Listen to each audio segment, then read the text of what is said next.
नमस्कार, मैं हूं संजय शर्मा। आप देख रहे हैं 4 PM यूपी। आप कल्पना कर सकते हैं कि जब पूरी दुनिया युद्ध के हाहाकार से जूझ रही हो, जब हर तरफ अनिश्चितता का वातावरण हो, हर देश अपने आप को सुरक्षित रखने की तैयारी में हो, तब हमारे प्रधानमंत्री एक बड़े जाल में फंसने जा रहे हैं और राष्ट्रीय सुरक्षा सलाहकार डोभाल साहब को पता नहीं। विदेश मंत्रालय को पता नहीं कि मोदी को इजरायल ने किस बड़े षड्यंत्र के तहत बुलाकर फंसवा दिया।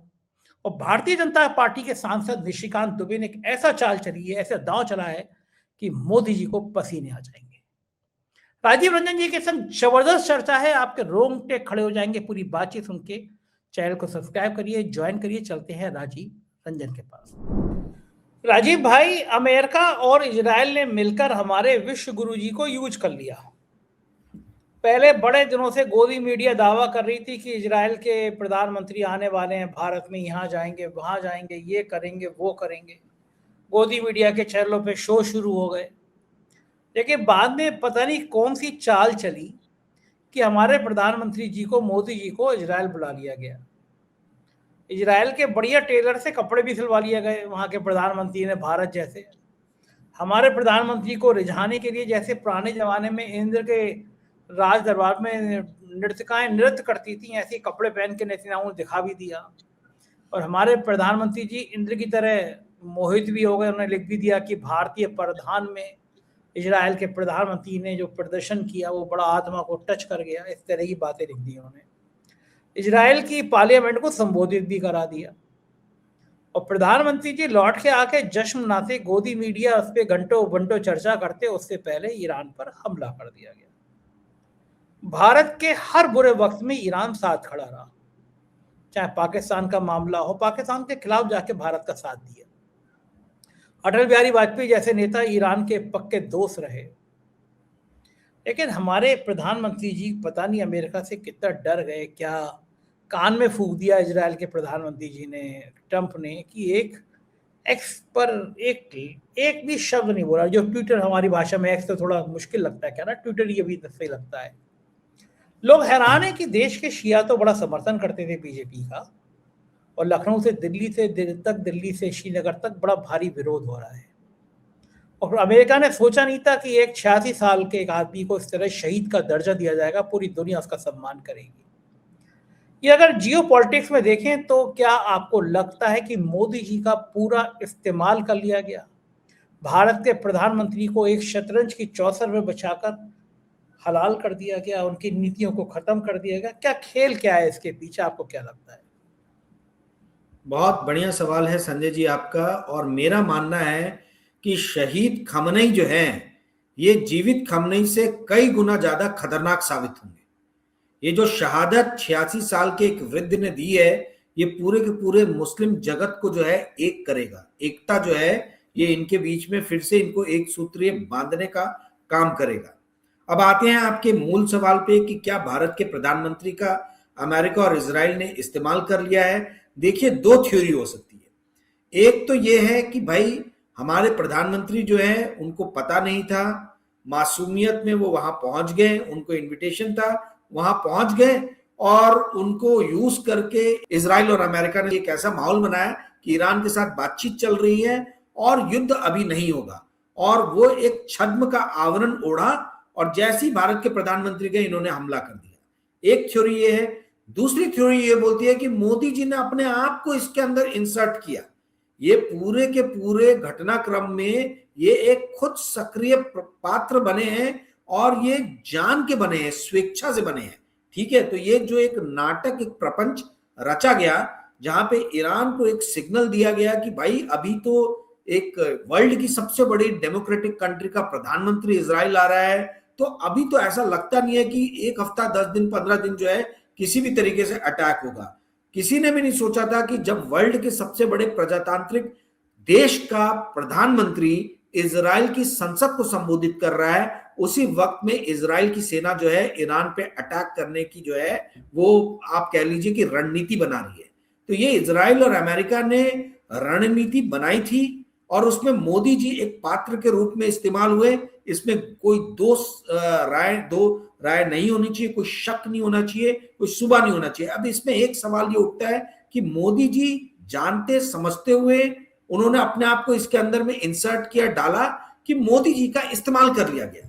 यदि मोदी जी का इस्तेमाल कर लिया गया तो भारत के इतने बड़े बड़े जो विदेशी सलाहकार हैं, जो आईआरएस ऑफिसर्स हैं, इन लोगों को जरा भी ये सूझा नहीं बताना कि भाई प्रधानमंत्री को हम एटलीस्ट ये एडवाइस करें कि ये समय सर सही नहीं है इजराइल विजिट का। ये मुझे मेरे समझ में नहीं आ रहा। उनको विदेश मंत्रालय से किसी भी तरीके का कोई नोट गया था कि नहीं गया था, उनको किसी तरीके की सलाह गई थी कि नहीं गई थी, ये संसद को मोदी जी को जवाब देना चाहिए।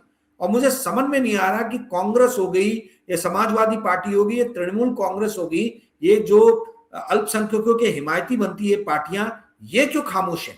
विदेश नीति पे आते ही सारी रीजनल पार्टीज और कांग्रेस को साफ सूंघ जाता है। इतने बड़े आप कह लीजिए कि वैश्विक लेवल पे इतने बड़े लीडर की शहादत ले ली गई और न कांग्रेस एक शब्द बोल रहा है, न समाजवादी पार्टी बोल रहा है, न तृणमूल कांग्रेस बोल रहा है, न आम आदमी पार्टी बोल रहा है, न कम्युनिस्ट पार्टी बोल रहे हैं। ये क्यों नहीं मांग कर रहे हैं कि मोदी जी जो है वो बताएं इस देश को कि क्या उनको विदेश मंत्रालय से किसी भी तरीके का सलाह दिया गया था, कोई ओपिनियन दिया गया था। बल्कि संजय सिंह ने लंबा चौड़ा ट्वीट किया है कि प्रधानमंत्री खामोश क्यों हैं, प्रधानमंत्री कायर हैं, राष्ट्राध्यक्ष पे कमेंट आम आदमी पार्टी ने किया है, बाकी किसी पार्टी ने मुखर होकर विरोध नहीं किया, इसका यार निंदा नहीं करी है। सर मैं तो कुछ और ही कहना चाह रहा हूं। मैं ये कहना चाह रहा हूं कि भारत का डिप्लोमेसी, भारत का जो फॉरेन मिनिस्ट्री है, जो भारत की आईएफएस इंडियन फॉरेन सर्विसेज की जो एक लीग है, एक परंपरा है, ये इंडियन फॉरेन सर्विसेज कोई छोटा मोटा थोड़ा ना एक संस्था है, इसकी एक लीगेसी है। तो हमारे आईएफएस ऑफिसर्स ने, इंडियन फॉरेन सर्विसेज के ऑफिसर्स ने, एम्बेसडर ने, फॉरेन मिनिस्ट्री ने, विदेश मंत्रालय ने किसी भी तरीके से पीएमओ को या प्रधानमंत्री कार्यालय को ओपिनियन दिया था, एडवाइस दिया था कि ये सही समय नहीं है इजराइल जाने का। मैं ये जानना चाह रहा हूं राजीव भाई, डोभाल साहब का क्या काम है? डोभाल साहब को पता होना चाहिए ना इंटेलिजेंस किस बात की, किस देश में क्या जा रहा है। आप राष्ट्रीय सुरक्षा सलाहकार हैं, आपको पता नहीं था कि इजराइल में क्या चल रहा है? मोसाद के लोग तो लखनऊ, मुंबई, दिल्ली हर जगह होंगे। आपका नेटवर्क कहाँ है? आप पिक्चर बनवाने में बिजी हैं, अपने ऊपर फिल्में ही बनवा रहे हैं, आपको पता नहीं कुछ भी। एग्जैक्टली आप एकदम सही बोल रहे हैं। देखिए ये जो इंस्टीट्यूशंस हमारे वीक हो रहे हैं, इस पे कोई बात नहीं कर रहा, ना कोई पत्रकार बात कर रहा, ना कांग्रेस बात कर रही। अरे विदेश मंत्रालय अपने आप में बहुत ही स्वायत्त, बहुत ही स्ट्रॉन्ग ऑर्गेनाइजेशन है, डिपार्टमेंट है। इस स्वायत्त संस्था का जो सरकार को रिपोर्टिंग करती है, इसका काम है कि आप अपने देश के प्रधानमंत्री को सही तरीके से जो है वो ओपिनियन दे। मैं ये जानना चाहता हूं कि ये विदेश मंत्रालय कर क्या रहा आज की डेट में। इन्होंने किसी भी तरीके की एडवाइजरी, किसी भी तरीके का नोट पीएमओ को इशू किया था कि नहीं किया था? मैं हैरान हूं संजय जी, मैं दंग हूं। भारत में कहीं भी कोई भी पत्रकार, कोई भी विदेशी मामलों का विशेषज्ञ इस बात को उठा ही नहीं रहा है। ये बात राजीव रंजन सिंह बोल रहे, कोई एक पत्रकार आपको बोलता हुआ नजर नहीं आएगा कि विदेश मंत्रालय ने किसी भी तरीके की एडवाइजरी पीएमओ को इशू की थी कि नहीं की थी। इसका जो है प्रधानमंत्री या पीएमओ कार्यालय से स्पष्टीकरण दिया जाना चाहिए। क्यों नहीं कांग्रेस ये डिमांड कर रही है? अगर अभी भी उनके भेजे में दिमाग में नहीं वहां के नेताओं के घुसा है, तो ये इंटरव्यू देख के कम से कम वो सुने, समझे और सोचे कि ये पीएमओ कार्यालय को कटघरे में रखने का समय है, पूछने का समय है कि आप इजराइल गए थे, आपको किसी भी तरह की एडवाइजरी मिली थी कि नहीं मिली थी? एनएसए डोवाल क्या कर रहे थे? हमारी इंटेलिजेंस एजेंसीज क्या कर रही थी? हमारे आईआरएस ऑफिसर्स क्या कर रहे थे? करोड़ों अरबों खरबों की सैलरी जाती है इन लोगों को, इनकी अकाउंटेबिलिटी बनती है कि नहीं बनती है? आज जग हंसाई हो रही है भारत की।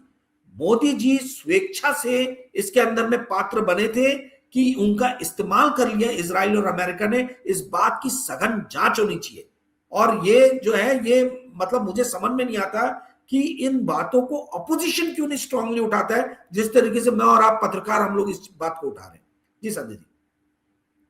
अच्छा भाई, ये तो हुई एक डिप्लोमेसी की बात। आप आर्थिक मामलों के विशेषज्ञ हैं, फाइनेंशियली बहुत अच्छी तरह से जानते हैं। एक बात हो रही है कि सोना 1,60,000 के आसपास चल रहा है। सबका मानना है कि कल ये इसकी कीमत 1,90,000 और 2 लाख तक पहुंच जाएगी। चांदी रिकॉर्ड तेजी में जाएगी।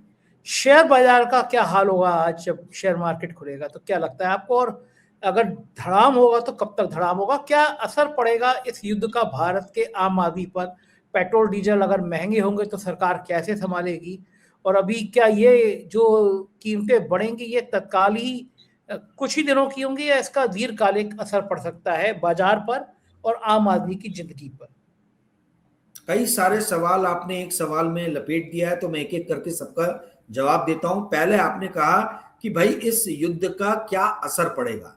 तो सबसे पहले तो ये हमें समझना होगा कि ये युद्ध चलेगा कितने दिन। यदि ये युद्ध लंबा चल गया, और इसको समझने के लिए आपको ये समझना होगा कि ईरान की फौज जो है वो कितनी स्ट्रांग है। देखिए, ट्रेडिशनल वॉरफेयर जो है, जो परंपरागत युद्ध तरीके से युद्ध लड़ा जाता है, आर्मी आमने सामने, एयरफोर्स आमने सामने, मुझे लग नहीं रहा कि उस तरीके का वॉर जो है होगा। अब जो ये वॉर होगा ये असिमेट्रिक वॉर होगा। ये एस्केलेशन जो होगा, वॉर एस्केलेशन, ये असिमेट्रिक तरीके से होगा। असिमेट्रिक का मतलब क्या हुआ कि यहां पर सेनाएं प्रत्यक्ष रूप से नहीं लड़ेंगी, बल्कि जो प्रॉक्सीज है ईरान की, जैसे कि लेबनान में हिजबुल्ला हो गया, यमन में हुदीज हो गए, या फिर आपके फिलिस्तीन में हमास हो गया, ये किस तरीके से जो है अटैक करता है इजराइल पे, अमेरिका पे, ये देखने वाली बात होगी। दूसरा जो इसका पार्ट है वो है स्पाई एजेंसीज कैसे काम करती हैं। ईरान की स्पाई एजेंसीज क्या वर्ल्ड ट्रेड सेंटर टाइप कोई दूसरा अटैक अमेरिका के अंदर करवा पाएगी क्या, ये एक देखने वाली बात होगी, क्योंकि अमेरिका ने ईरान के अंदर घुस के ईरान के सुप्रीम लीडर को मारा है। तो ईरान की स्पाई एजेंसी, ईरान की आर्मी जो है वो शांत नहीं बैठने वाली। वो भी अमेरिका के अंदर घुस के क्या डोनाल्ड ट्रंप को किसी तरीके का नुकसान या किसी और वहां के बड़े नेता को या कोई बड़े इंस्टॉलेशन को नुकसान पहुंचा पाएगी कि नहीं पहुंचा पाएगी, ये असिमेट्रिक वॉर में देखा जाएगा। असिमेट्रिक वॉर में देखा जाएगा कि स्पाई ड्रोन्स जो हैं वो किस तरीके से अटैक करते हैं दुबई पे, या जॉर्डन पे, या कतार पे, या यूनाइटेड अरब एमिरेट्स, या सऊदी अरेबिया पे। वो सारे मुल्क, वो सारे राष्ट्र जो मुस्लिम होने के बावजूद भी जिन्होंने ईरान का सपोर्ट नहीं किया। आपको मोटा मोटी संजय जी मैं ये बता दूं, मेरे प्यारे 4PM के दर्शकों ध्यान से सुनना, क्योंकि आपको ये बात कोई नहीं बताएगा। ईरान का जो डिफेंस बजट है वो लगभग $8 बिलियन के आसपास का है। वहीं जो बजट इजराइल का है डिफेंस बजट, वो लगभग $46 बिलियन से लेकर $50 बिलियन के आसपास का है। यानी इजराइल का डिफेंस बजट 6 गुना ज्यादा बड़ा है ईरान से। तो इसीलिए ईरान डायरेक्टली तो इस वॉर में जीत नहीं पाएगा ऐसा लगता है। परंतु असिमेट्रिक वॉरफेयर जो है, जहां पे ये जैसे वर्ल्ड ट्रेड सेंटर पे आक्रमण हुआ था, उस तरीके के ये अटैक्स कितने अमेरिका के अंदर करा पाता है या इजराइल के अंदर करा पाता है, ये हमें आगे आने वाले दिनों में देखना होगा, पहली चीज।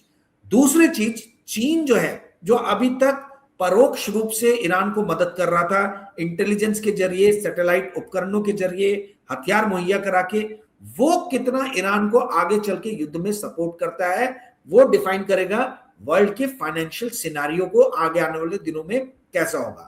एक थ्योरी ये बोलती है कि चूंकि खुमैनी मारे गए, तो हो सकता है कल वर्ल्ड मार्केट ऊपर अमेरिका ले जाए। ये जितने पूंजीपति और कैपिटलिस्ट हैं, ये दिखाएं कि भाई अमेरिका ने वर्ल्ड का सबसे बड़ा जो खतरा था वो खमनेई को मार गिराया है, तो अब विश्व में शांति होकर मार्केट को ऊपर ले जाए। परंतु यदि इसी दौरान कुछ ऐसा सिनेरियो बना जिसमें दिखता है कि असिमेट्रिक वॉरफेयर होने की संभावना बहुत ज्यादा बढ़ गई है, तो मार्केट नीचे भी जा सकता है। हो सकता है कल ऊपर ले जाए, बट एक मीडियम टर्म में जो है मार्केट नीचे जाए। मार्केट नीचे जाने का रीजन ये है कि हॉर्मुज की खाड़ी जो है, जहां से लगभग 18 से 20% वर्ल्ड का ऑयल जो है, ग्लोबल ऑयल जो है, उसके शिपमेंट्स मूव होते हैं, वो लॉजिस्टिक वहां से मूव होता है। तो यदि 18 से 20% का ट्रेड जो है, रूट जो है, उसको यदि ईरान ने बंद कर दिया, निस्त नाबूद कर दिया, तो फिर मुश्किल है कि वर्ल्ड इकोनॉमी जो है वो सुचारू रूप से चलती रहे और शेयर मार्केट ऊपर जाता रहे। तो ये बहुत इंपॉर्टेंट है। ऑयल के प्राइसेस ऊपर जाएंगे, ऑयल के प्राइसेस ऊपर जाएंगे तो महंगाई बढ़ेगी।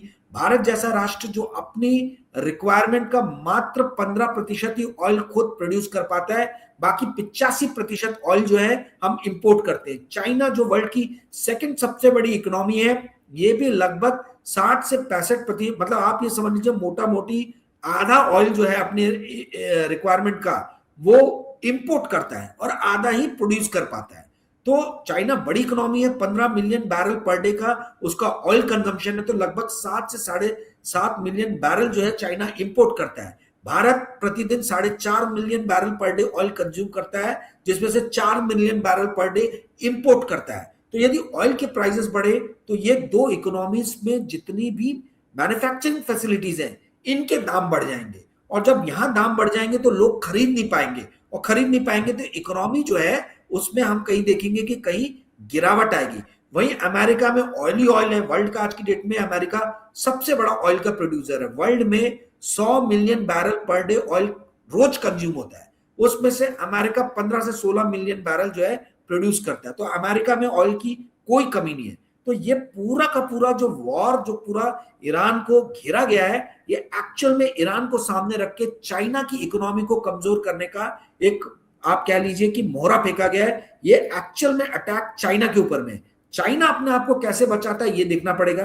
जब इस तरीके की जियोपॉलिटिकल अनसर्टेनिटी होती है तो दो ही चीजों के दाम बढ़ते हैं, एक सोना चांदी के और दूसरा जो है वो मेटल्स एंड ऑयल्स के।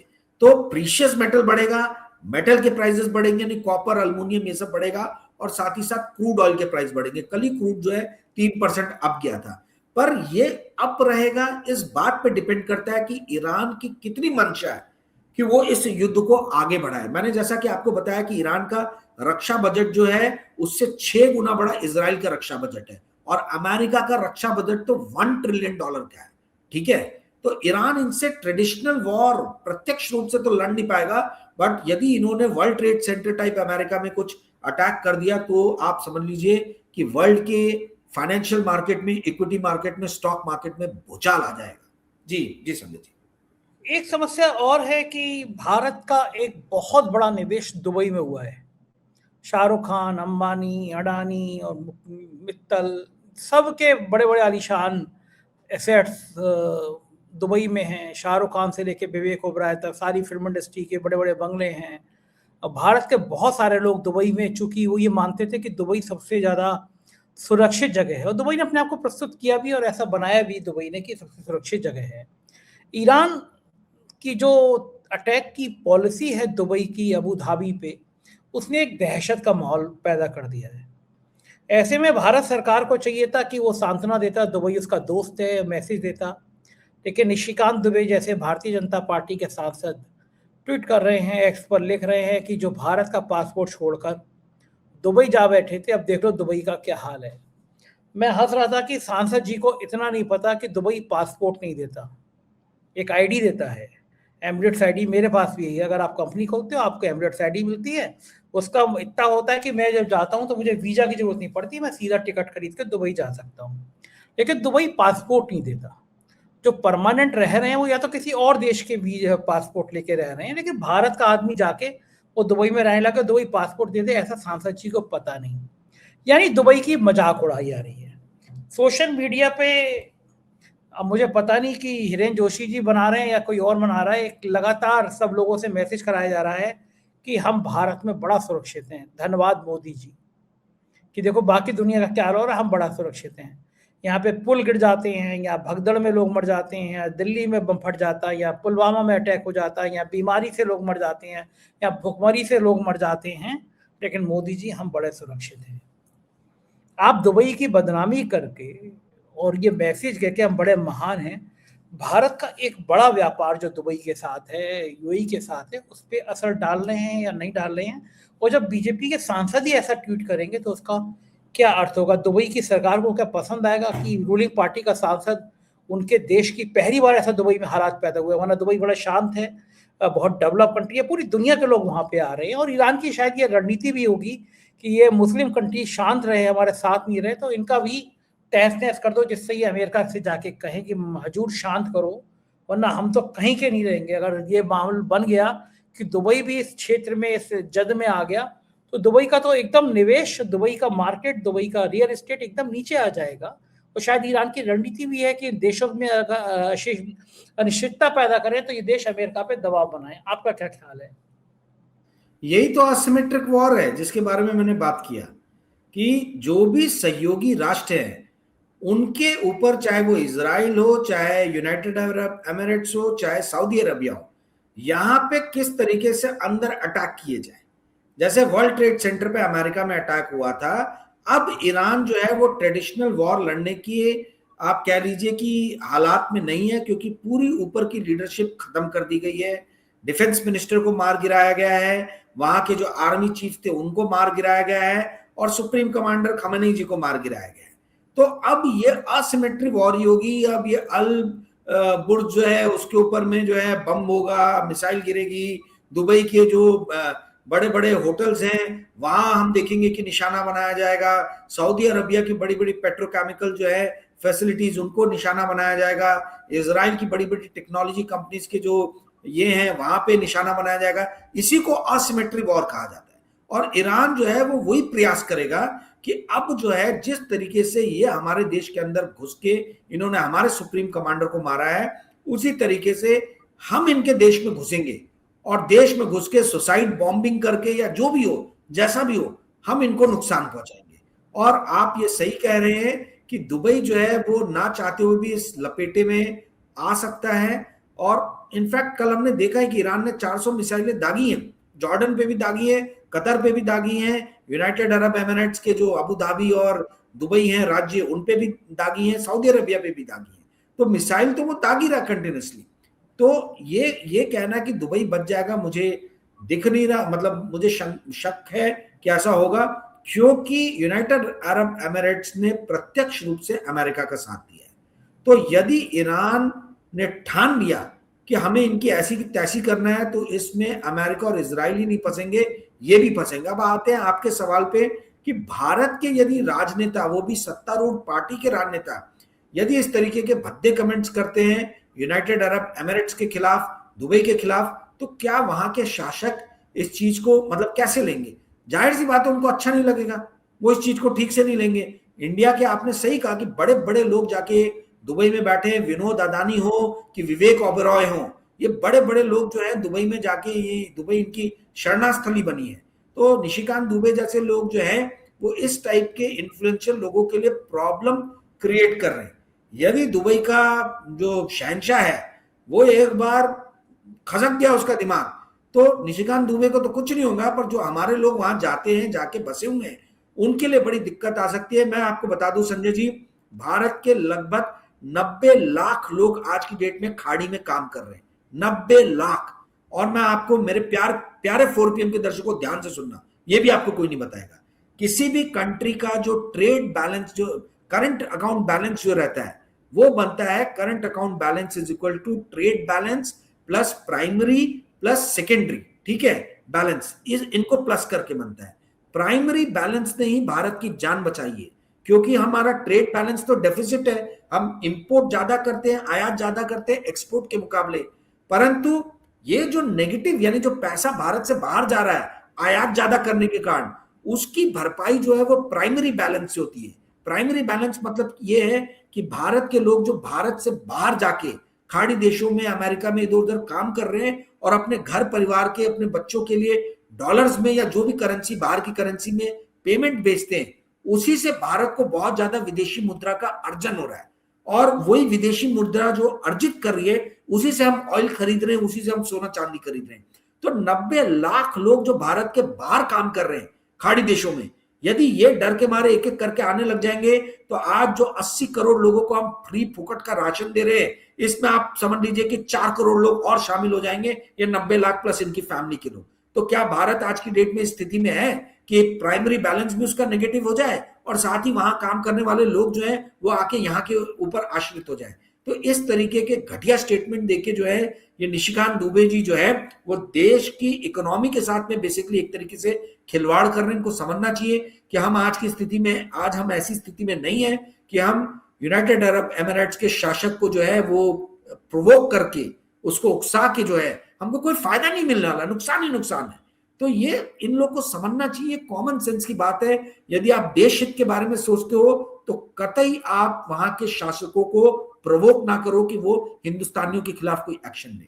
जी संजय जी, बिल्कुल ठीक कह रहे हैं, ये बहुत खतरनाक होगा, क्योंकि मैं दुबई में देख कर आया, अपनी तो कंपनी भी है, 4PM मिडिल ईस्ट चलाते हैं हम लोग वहाँ पे, और बहुत प्यार मिलता है, बहुत रिस्पांस मिलता है, बहुत अच्छा लोग पसंद करते हैं।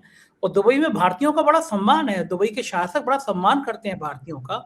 और अगर भारत का कोई मेंबर ऑफ पार्लियामेंट दुबई के लिए ऐसी कहता है बुरे वक्त में, पहली बार बुरा वक्त दिख रहा है, तो बहुत खतरनाक संदेश हो सकते हैं। बहुत बहुत शुक्रिया राजीव भाई। इकोनॉमी सबसे बड़ी बात है, सब हो इकोनॉमी जाएगा, को नुकसान पहुंचा रहे हैं। बिल्कुल जी। ठीक बात है। समझ में नहीं आता नेताओं को क्या करने जा रहे हैं। बहुत-बहुत शुक्रिया अजय भाई, बहुत-बहुत शुक्रिया।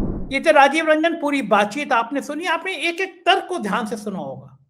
आप समझ जाइए कि दुबई कितना महत्वपूर्ण है भारत के लिए, और भारतीय जनता पार्टी का सांसद अगर कोई दुबई की आलोचना करेगा, तो कितना खतरनाक होगा, ये पूरी बातचीत से आप समझ चुके हैं, जान चुके हैं। कैसी लगी बातचीत बताइएगा ज़रूर। शुक्रिया, थैंक यू।